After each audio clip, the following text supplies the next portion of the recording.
long type. The long data type can have values from minus 2 power 63 to 2 power 63 minus 1. So మనం ఇక్కడ చాలా పెద్ద number అనేది use చేస్తున్నాం.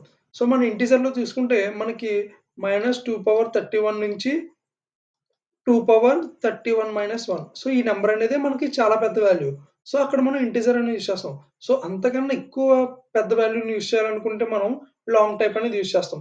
సో ఎప్పుడైనా సరే మనం ఒక వేరియబుల్‌కి చాలా పెద్ద హ్యూజ్ నంబర్ అనే వాల్యూని అసైన్ చేయాలనుకుంటే అక్కడ మనం యూజ్ చేయాల్సిన టైప్ ఏంటంటే లాంగ్ టైప్ అనేది యూజ్ చేస్తాం. సో ఇక్కడ చూడండి మనకి long range equal to -423322000001 means L అని ఉంది. సో ఇక్కడ మనం లాస్ట్‌లో అబ్జర్వ్ చేస్తే ఒక వాల్యూ తర్వాత ఎల్ అనేది ఇండికేట్ చేసుంది. సో ఈ ఎల్ అనేది ఎందుకో ఒకసారి చెక్ చేద్దాం.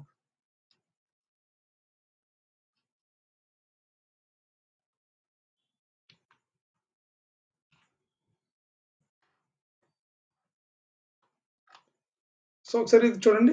ఈ ఎల్ అనేది ఎందుకంటే the use of L at the end of number. So మనం ఈ ఎల్ అనే దాంట్లో ఈ నంబర్‌లో మనం ఎల్ అనేది ఎందుకు యూజ్ చేస్తామంటే this represents that it's an integer of long type.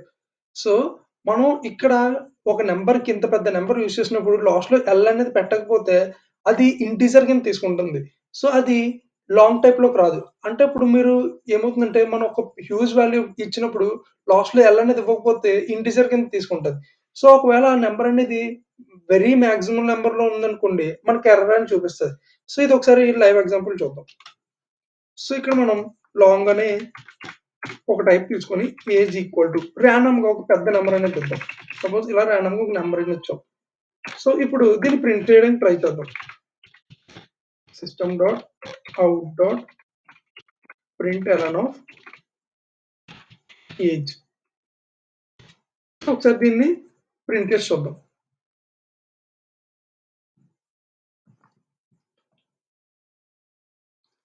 మనకి ఎర్రర్ అని వచ్చింది. ఏమొచ్చింది? Integer number two large.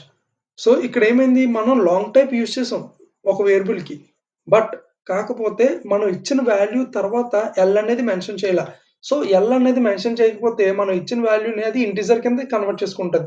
So మన ఇంటిజర్‌ని ఎక్కడి వరకు వాడగలం? 2 పవర్ 31 నుంచి -2 పవర్ 31 వరకు వాడగలం.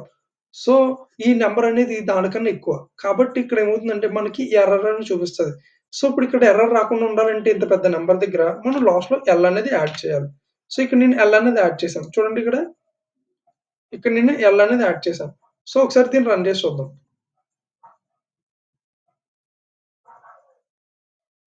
మనకి అవుట్‌పుట్ అనేది వచ్చింది. సో మనం ఎప్పుడైనా సరే ఇలాంటి పెద్ద పెద్ద నంబర్స్‌తో డీల్ చేసేటప్పుడు మనం లాంగ్ అనేది యూజ్ చేస్తాం. సో ఆ నంబర్‌కి లాస్ట్‌లో కూడా మనం ఎల్ అనేది కంపల్సరీగా ఇవ్వాలి. అప్పుడే మనకది ఎగ్జిక్యూట్ అవుతుంది. Next double type.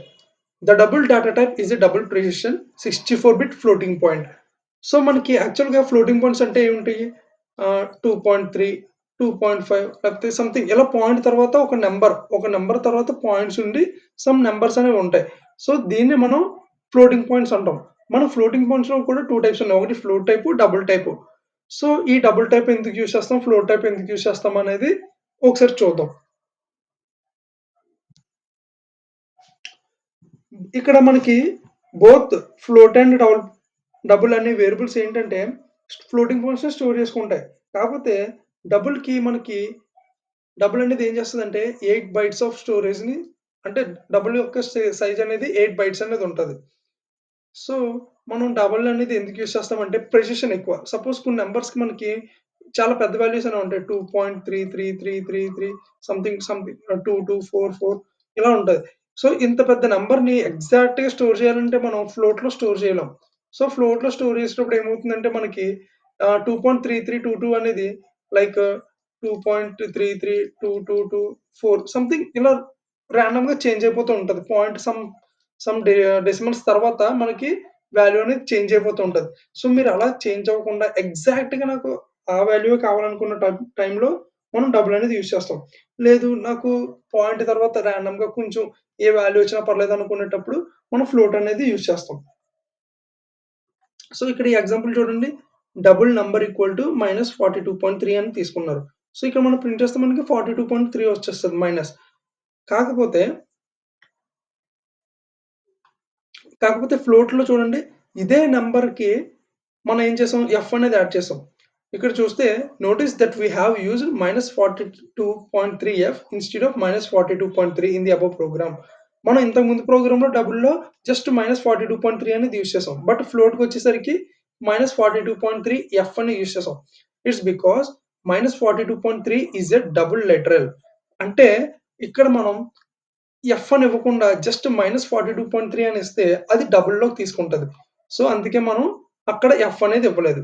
So, to tell the compiler to treat -42.3 as float rather than double you need to use F for F. So, ఇక్కడ మీరు జస్ట్ ఆ నంబర్‌ని మీరు ఫ్లోటింగ్ పాయింట్స్ కింద యూజ్ చేద్దాం అనుకుంటున్నారు. సో, డబుల్ కింద యూజ్ చేయకూడదు అనుకుంటే ఖచ్చితంగా మీరు ఎఫ్ అనేది పెట్టాల్సిందే. సో, ఎఫ్ అనేది పెట్టకపోతే అది మనకి ఎలా తీసుకుంటదంటే డబుల్ కింద తీసుకుంటది. సో, ఒకసారి ఎగ్జాంపుల్ చూద్దాం. సపోజ్ ఆహ్, float float age equal to suppose 22.33 అని ఇచ్చాం. యాక్చువల్‌గా ఫ్లోట్ దగ్గర మనం ఏం పెట్టాలి? ఎఫ్ అని పెట్టాలి. క్యాపిటల్ ఎఫ్ కానీ, స్మాల్ ఎఫ్ కానీ పెట్టాలి. ఒకసారి చెక్ చేసి చూద్దాం. మనం ఇక్కడ ఎఫ్ అనేది పెట్టలే. సి ఏమొస్తుంది? Incompatible types. Possibly loss conversion from double to float. So, మనం ఇచ్చిన వేరియబుల్ ఏంటి? Float variable. బట్ తీసుకున్నదేంటి? Double type. సో, మనకి ఇక్కడ ఎర్రర్ ఏం చెప్తుందంటే possibly lossy conversion from double to float. So, ఇక్కడ మనం ఇచ్చింది డబుల్ బట్ అక్కడ తీసుకుంటుంది ఏంటి? ఫ్లోట్. సో, 2 మ్యాచ్ అవ్వట్లేదు కాబట్టి మనకి ఎర్రర్ అని వచ్చింది. సో, ఇప్పుడు అలా కాకుండా ఎఫ్ అని ఇద్దాం. ఎఫ్ అని ఇచ్చి అవుట్‌పుట్ చెక్ చేద్దాం. మనకి అవుట్‌పుట్ అనేది వచ్చింది. సో, మనం ఇక్కడ ఫ్లోటింగ్ పాయింట్స్ యూజ్ చేసేటప్పుడు మీరు only just floating points use చేద్దాం అనుకునేటప్పుడు ఎఫ్ అనేది మెన్షన్ చేయాలి. నాకు అవసరం లేదు. నేను నాకింకా ప్రెసిషన్ కావాలి. నేను డబుల్ యూజ్ చేసుకుంటానంటే మీరు డబుల్ అనేది కూడా యూజ్ చేసుకోవచ్చు. సో, డబుల్ కూడా ఒకసారి యూజ్ చేసి చూద్దాం. సో, ఇక్కడ డబుల్ అని ఇద్దాం. డబుల్ అని ఇచ్చి ఇక్కడ ఎఫ్ తీసేద్దాం. ఎఫ్ తీసేస్తే మనకి అవుట్‌పుట్ అనేది ప్రింట్ అవ్వాలి. మనకి అవుట్‌పుట్ అనేది ప్రింట్ అయింది. సో, ఇక్కడ డబుల్ అన్నా, ఫ్లోట్ అన్నా సేమ్ ఫ్లోటింగ్ పాయింట్స్‌ని స్టోర్ చేస్తది. కాకపోతే మీకు ప్రిసిషన్ అంటే పాయింట్స్ తర్వాత వచ్చే వాల్యూస్ కూడా మీకు ఇంపార్టెంట్ అనుకుంటే డబుల్‌లోకెళ్ళండి. లేదు నాకు ఎటొచ్చినా పర్లేదనుకుంటే ఫ్లోట్‌కెళ్ళండి. Next character type. It's a 16 bit Unicode character. It's size is 2 bytes. So, మన క్యారెక్టర్ టైప్‌కొచ్చేసి ఇది దీని సైజ్ వచ్చేసి 2 బైట్స్ అనేది ఉంటది. సో, దీని ఎగ్జాంపుల్ ఏంటంటే ఇక్కడ చూడండి క్యార్ లెటర్ ఈక్వల్ టు /u005 అని ఇచ్చాం. సో, ఇదేంటంటే యూనిక్ కోడ్. ఇదేంటంటే యూనిక్ కోడ్. దేనికి? క్యూకి. సో, ఒకసారి మనం here the Unicode value of Q is U0051 hence we get Q as the output. So మనం ఇది యూజ్ చేయడం వల్ల అంటే ఈ U0051 అనేది యూజ్ చేయడం వల్ల ఏమిటంటే Q అలాగే మనకి ప్రతి క్యారెక్టర్ అంటే ఏకి ఒక వాల్యూ, బికి ఒక వాల్యూ, సికి ఒక వాల్యూ ఇలాగ ఒక్కొక్క క్యారెక్టర్‌కి ఒక్కొక్క వాల్యూ అనేది ఉంటది. సో ఇది క్యూకి Unicode character. I mean Unicode value. ఇప్పుడు ఇంకొక ఎగ్జాంపుల్ చూద్దాం. ఇక్కడ చూడండి మనకి క్యారెక్టర్ లెటర్ 1 ఈక్వల్ టు 9 దీన్ని ప్రింట్ చేసాం. ఇక్కడ మనకి ఏం ప్రింట్ అయింది? 9 అనేది ప్రింట్ అయింది. ఇక్కడ క్యార్ లెటర్ 2 ఈక్వల్ టు 65 అని ఇచ్చాం. ఇక్కడ ఏం ప్రింట్ అయింది? ఏ అనేది ప్రింట్ అయింది. ఒకసారి ఇదే ఎగ్జాంపుల్‌ని మనం అక్కడ రన్ చేసి చూద్దాం.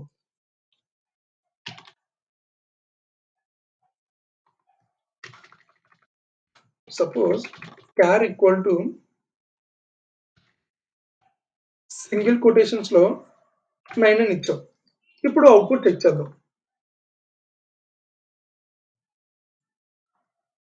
మనకి 9 అనేది ప్రింట్ అయింది. ఇక్కడ క్యారెక్టర్ 9 కాకపోతే అదేంటిది? జస్ట్ 9 కాబట్టి మనకి 9 అనేది ప్రింట్ అయింది. ఇప్పుడు అలా కాకుండా ఆహ్, ఒక వాల్యూ ఇద్దాం.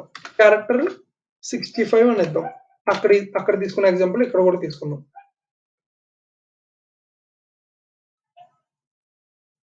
మనకి ఏ అనేది ప్రింట్ అయింది. ఎందుకు ప్రింట్ అయింది? ఏ అనేది ఇక్కడ చూస్తే here we have assigned 9 as a character. ఇక్కడ మనం 9ని ఒక క్యారెక్టర్ కింద అసైన్ చేసాం. To the letter variable. So, అందుకే మనకి ఏమైంది? అవుట్‌పుట్ 9 అనేది ప్రింట్ అయింది. సో, ఇక్కడ మనం డైరెక్ట్‌గా ఇవ్వడమే ఒక క్యారెక్టర్ కింద ఇచ్చాం 9ని. ఎందుకని? సింగిల్ కొటేషన్స్‌లో పెట్టి 9ని ఒక క్యారెక్టర్ కింద ఇచ్చాం. సో, ఏ, బి, సి, డి ఇలాగ మనం ఇండివిడ్యుయల్‌గా ఎలాగైతే క్యారెక్టర్ ఇస్తామో సేమ్ అదే విధంగా 9 ఒక క్యారెక్టర్ కింద ఇచ్చాం. అందుకే మనకి క్యారెక్టర్ అనేది డేటా టైప్ కూడా క్యారెక్టర్ కాబట్టి మనకు అవుట్‌పుట్ అనేది ప్రింట్ అయింది. బట్ ఇక్కడ ఇప్పుడేం చేసాం? క్యార్ ఏజ్ ఈక్వల్ టు 65 అని ఇచ్చాం. సో, 65 అనేది ఇవ్వడం వల్ల ఏమైంది? However the letter to variable is assigned 65 as an integer number. So, మనమిక్కడ 65ని ఒక ఇంటిజర్ నంబర్ కింద ఇచ్చాం. అప్పుడేమైందంటే, ఆ ఇంటిజర్ నంబర్ అనేది మనం ఇక్కడ తీసుకున్నదేంటి డేటా టైపు క్యారెక్టర్ కాబట్టి అదేం చేస్తదంటే, యాస్కీ వాల్యూలో ఆ 65కి ఏ క్యారెక్టర్ వస్తది అనేది చెక్ చేసుకుంటది. సో, యాస్కీ వాల్యూస్ అంటే ప్రతి ఒక్క నంబర్‌కి కూడా అంటే మనం తీసుకుంటే ఏబీసీడీ ఏకి ఒక వాల్యూ ఉంటది. బికి ఒక వాల్యూ ఉంటది. సికి ఒక వాల్యూ ఉంటది. సో, ఇక్కడ మనం 65 ఇచ్చినప్పుడు మనకి ప్రింట్ అయిందేంటి? Capital A. So, capital A 65 కాబట్టి బికి 66 ఉంటది. సో, సికి 67 ఉంటది. సో, ఇలాగా ఒక్కొక్క క్యారెక్టర్‌కి ఒక్కొక్క యాస్కీ వాల్యూ అని ఉంటది. సో, అందుకే మనకి ఇక్కడ 65 ఇచ్చినప్పుడు మనకు అవుట్‌పుట్ ఏ అనేదొచ్చింది. ఇప్పుడు 65 కాకుండా 66 ఇద్దాం. 66 ఇస్తే మనకి బి ప్రింట్ అవ్వాలి. సి మనకి బి ప్రింట్ అయింది. ఎందుకు ప్రింట్ అయిందంటే క్యాపిటల్ ఏ అనే క్యారెక్టర్‌కి 65 క్యాపిటల్ బి అనే క్యారెక్టర్‌కి వాల్యూ వచ్చేసి 66 సో, ఇలా మనం క్యారెక్టర్ టైప్ అనేది మెన్షన్ చేస్తూ ఉంటాం.